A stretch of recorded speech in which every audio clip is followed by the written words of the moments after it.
Update. My husband wants me to be a mother to his affair child. Original post. I, 29 female, and my husband, 44 male, have been together for 5 years and married for 2. I met him at a church I started going to when I moved cities to start my career. I work for an insurance company and he's a pastor. I know that we have a notable age gap, but he was always kind to me and made me feel special.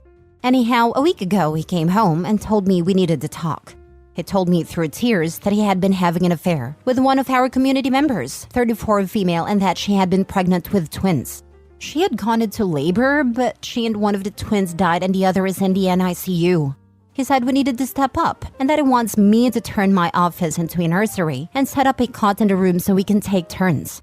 I became distressed and told him I wanted some time to think, that I was not sure I wanted to do this. He told me that I had made a vow to him in marriage and that God had blessed us with a child. That this is our cross to bear and that God will never give us something we cannot handle. I told him that it seemed God had given her more than she could handle because she had died. I know I should not have, but I was not thinking correctly. And he slapped me and told me that I needed to serve my husband, that God had chosen me as this child's mother and I needed to be his humble servant. I just feel so strange. Yesterday, I cried so hard I threw up. This woman died, yet I feel bad for myself. I feel so ugly. I wanted children and was saving for IVF because I'm infertile. But now that I have a chance to have a child, I do not want it. I feel like I'd be robbing its mother's grave. I pray to God, but if I'm being honest, it has never felt like anyone was ever listening. I feel like I have truly seen my husband. He looks his age and very tired. I want to abandon him and a child. I'm only 29. I can start over. I have a remote job. I can take a day off when he goes to the NICU, pack my essentials and leave. Neither him nor the child deserve this, and although this is my circus, that is not my monkey. Now for the top advice before reading the updates. The only thing that is not a huge red flag in all of this is you realizing that is not your monkey. He chose to be unfaithful, and from that he expects you to ultimately raise another woman's child? No way. If this is all true, there is only one thing you should do. Run. OP's husband also preaches about the vows she made, but what about him? I'm sure there's something about infidelity in there. Such a freaking hypocrite. If the affair partner hadn't died, did he even plan to tell OP about his second family? To top it all off, he physically abuses her.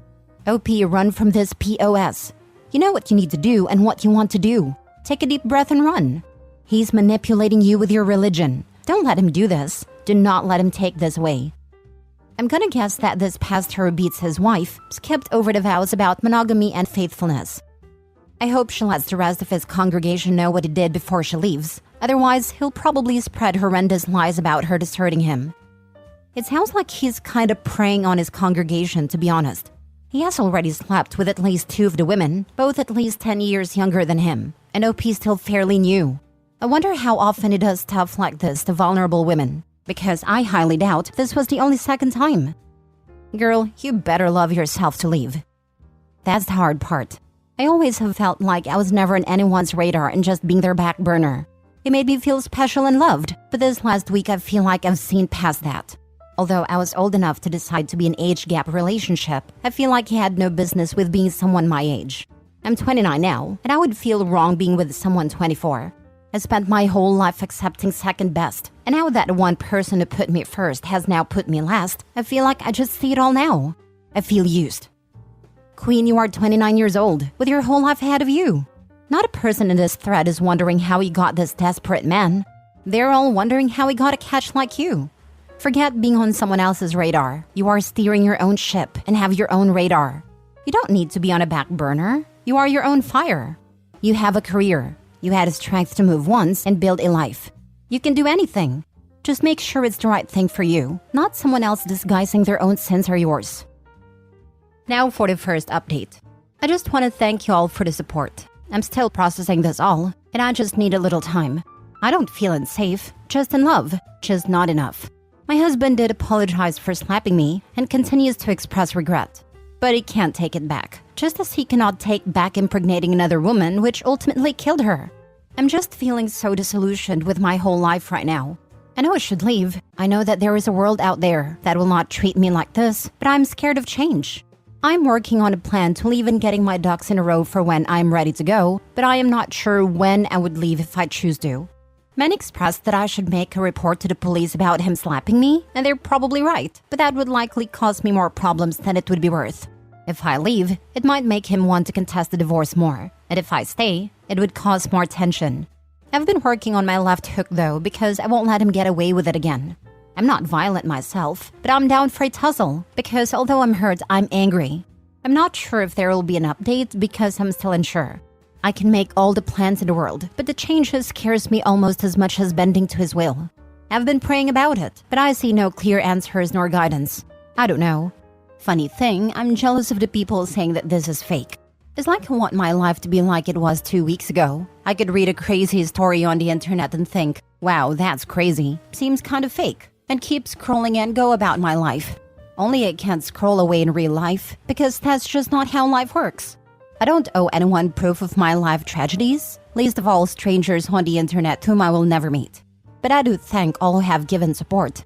I wish I could tell you I packed my bags and left his sorry butt, but I'm not strong enough yet. It's not that easy to do in real life as it turns out. 1. You will recover and be happier, healthier, and better for it. I was married to my abuser for 7 years. I started over after leaving him at 29. At a year since, I've started a new career, married my best friend, taken up new hobbies, traveled, lived in new places. It's been amazing. The journey of freedom and fulfillment and happiness where you're not trapped in an unhealthy and happy marriage with a horrible human being is the best gift you can give yourself, and the whole world opens up to you. 2. He doesn't value you. He values the image and stability you create for him. He's trying to gaslight you into staying so he can save face and create the illusion that you accepted his actions. He is trying to use you to care for the product of his affair and to excuse his actions with the church. 3. He has already physically harmed you by assault and endangered you for the entire length of any affair he has ever had.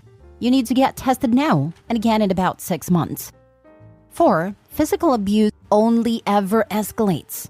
I was married to an abuser, and every time he hurt me, I blamed myself, excused his behavior, accepted his pathetic, whiny BS apologies, and allowed the cycle to continue. He will not change. This will not be his only affair, and it will not be the only time he hits you. If you agree to stay, he's going to leave you at home with a baby and go find new affair partners and abuse you when you question him, confront him, or threaten to leave. At which point, he will also use the baby as leverage.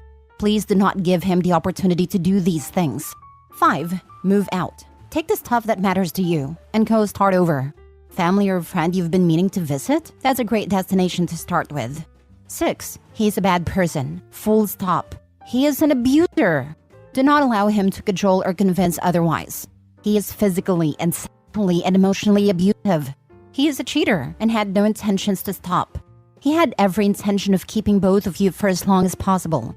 Think about that.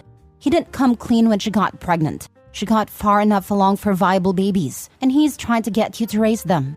He never intended to give up either of you. That behavior will not change. He is a manipulator. This man was a pastor that got into a relationship with a member of the church while married himself, and then hit his wife when she wouldn't comply with his demands. There was no redeeming quality about him. He just had the ability to hide who he really is. He is a narcissist. I recommend heading over to r/narcissistic abuse and r/narc abuse and divorce for additional support and a place to talk with others that will understand. 7. Good luck from one woman who has escaped a guy like this to another. You will be okay. You will heal. You have a better, bigger, happy, healthy life waiting for you. Please take care of yourself. I'm praying for you. Don't take his nonsense. And when he tells you God told me, because he will, don't fall for it. You deserve to be happy. If he hit you once, he can do it again. Also, that church. The fact that some people knew and he is now asking them to help you create the nursery, to sacrifice your office, your space, to make way for this baby, watch out for those people. They are enablers. Do not share your plans with anyone that you do not trust 100%. Do not let him gaslight you into believing that you can now have the life you've always wanted. Please think about finding a good therapist, not through that church, an actual licensed one, to see things clearly. There might even be resources around you that you are not aware of. You have every right to be angry. Pressing charges would hold him accountable for his actions. It might also give you the necessary push and help to get out of there ASAP. Yes, it will create more tension, but this is not your fault. Do not think of it in terms of how he could act. This isn't about his wants or needs. This is about yours. And right now, you need to get the heck out of there. Please understand that change is good. Change in itself is an act of faith. It's about letting go of your control to see what could be out there. Bending to his will, as he so eloquently said, is simply giving up everything that makes you you. And you are worth more than this BS. I'm praying for you. I'm rooting for you. The longer you stay, the more he will wear you down. He has lied and manipulated you. He has physically harmed you. That is not going to change. Change is definitely scary, but being abused is scarier. You need to leave that house. Now for the final update 8 months later. I left. If that's all you wanted to know, there it is. For those of you who are asking how the other woman died, I get it. I invited you into my business. It was an amniotic fluid embolism. I don't know much about those, but I guess when they happen, things go wrong really, really fast. We lived in a more rural area, so they just weren't ready for something like that to happen. I didn't leave right away, as I know now that I should have. It just wasn't that easy. I stayed for 2 months. I knew if I did not at least try to make it work, I would not be able to live with it. Not because I wanted to save my marriage, but because what ifs keep me up at night enough as is. I went to marriage counseling with my husband, but it was ultimately fruitless. Of course, it was Christian counseling. I felt like their goal was for me to forgive him, rather than actually trying to help me. I was so utterly alone during that time. My parents and brother are also very religious, so even though they weren't happy with my husband, they kept urging me to do what a good Christian wife would do. I spent so much time suffering in my own head that I began to realize that I was just going through the motions, doing what I thought people expected of me. I entered a state of derealization for a time, and that was absolutely confusing. The feeling of nothing being real, not even myself, was horrible. During this period, my husband brought his baby home, and while he tried to split the cares 50-50 at first, he ultimately didn't trust me to look after the baby because I was lost in space. So he ended up being the primary provider. When I was with the baby, all I could think about was how its existence ruined my life.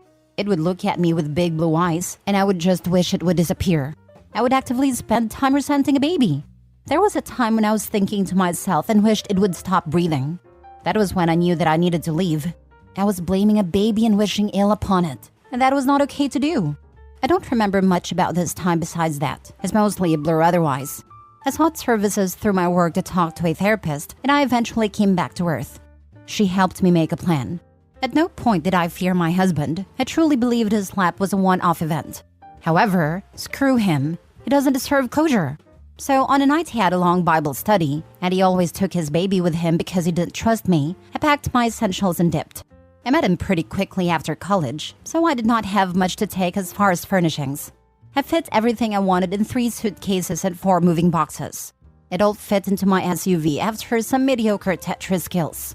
I was able to change my phone number online before I left, but I did leave the divorce papers under his pillow with my lawyer's contact info. Kind of like the tooth fairy, but for a-holes.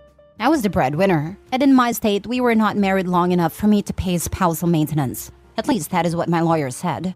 I own my vehicle outright. We had our own bank accounts and a shared expenses account. We filed taxes separately, and the church owns the house. He's being an a-hole about it all, but I'm hoping it should be done soon. I got a decent apartment in a city a few hundred miles away. I've never lived in a city this big before. Everything is so expensive, but besides that, I like it. I found a new therapist, met some new friends, and found a new church with loving people.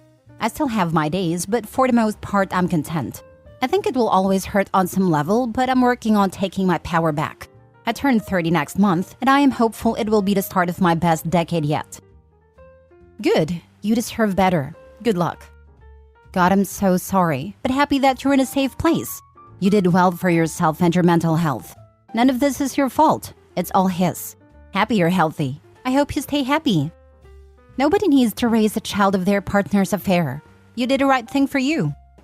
I knew a lady who did it, but it's very rare.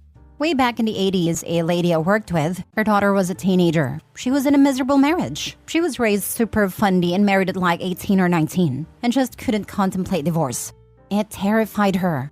She worked for her husband's company, desperately wanted another baby because her daughter would be going off to college soon, and she'd be stuck alone with this a-hole she hated. She was really depressed that she couldn't get pregnant again. Well, wouldn't you know it? Look, honey, the Lord blessed us. Someone her husband knew had a relative who got pregnant in high school and didn't want to keep it. I want to say the lady's name was Lynette, something country like that. We worked at a Walden Books in the early 80s. Lynette and her teen daughter fell in love with that baby boy, and Lynette ended up kicking the hubs to the curb and keeping the baby. A sweet story. But screw OP's husband. And OP, is not your fault you resented that baby. Good on you for recognizing it and leaving. You deserve a good life. You said you think it'll always hurt on some level. It won't. It just won't. I don't know how to explain how you go from loving someone to loving them, not liking them, but loving them anyway, to just apathy. Just nothing.